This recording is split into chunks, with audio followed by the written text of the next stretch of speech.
Okay, so today we're going to sit down and we're going to learn how to make our double-stranded arrow bracelet. Pretty simple. First thing you have to do is gather your supplies like we do for every project. I've got the larger, this is 5.5mm pleather instead of leather, but either one will work. This is 1mm leather cut about a foot long.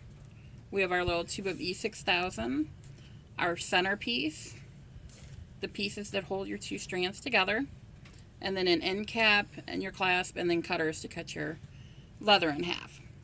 So first thing you're going to do is you're going to take your thicker leathers and put on your slider beads that hold them together.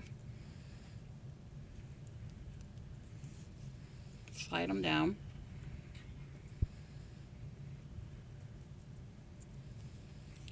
This pleather is a little bit thicker than just regular leather. Sometimes you have to squeeze it a little bit to get in between the sliders.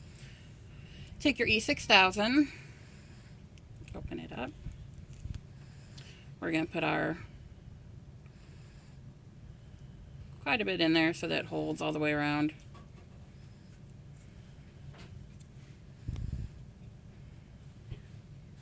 Both the ends should fit in there rather easy.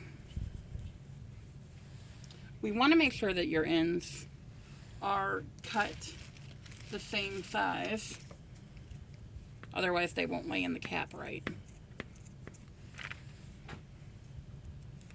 Put some E6000 in that one. When I put my caps on with the E6000, I like to twist them a little bit to make sure you've got glue all the way around. Next thing we're going to do is put our centerpiece on. Now on this bracelet we have the arrow. We also have this bracelet that has the tube like this here. Both of them are going to be done the same way. You're going to take your 1mm leather that's about a foot long, cut it into two pieces, one for each side. Thread it onto your connector here.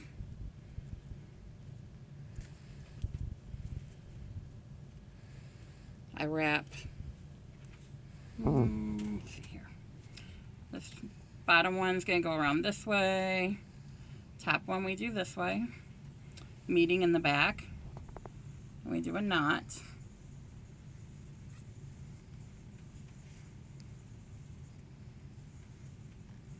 To hold it in place.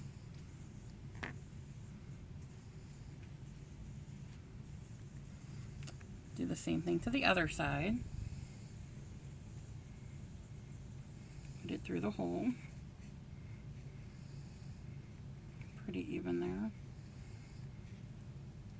Wrap one this way around to the back, and one this way around to the back, knotting it.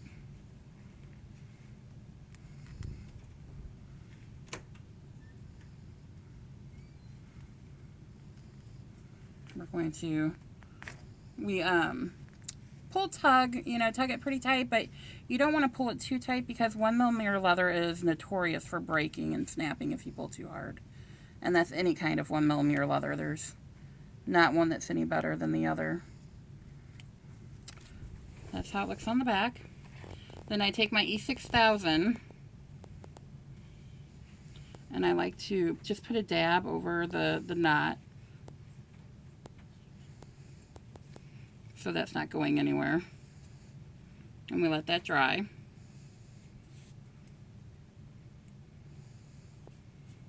So that's how it is on the top there. And then we're going to go through, I'm not going to do it to this one because the glue is still drying, but we would take our jump ring and attach it here with our clasp, and you can use any clasp, and then the other jump ring on this side. And this is what it looks like when it's done, all linked together. On your variation one, we used one piece of leather and then tied it in the back like the other side, or like the other bracelet. And that's it.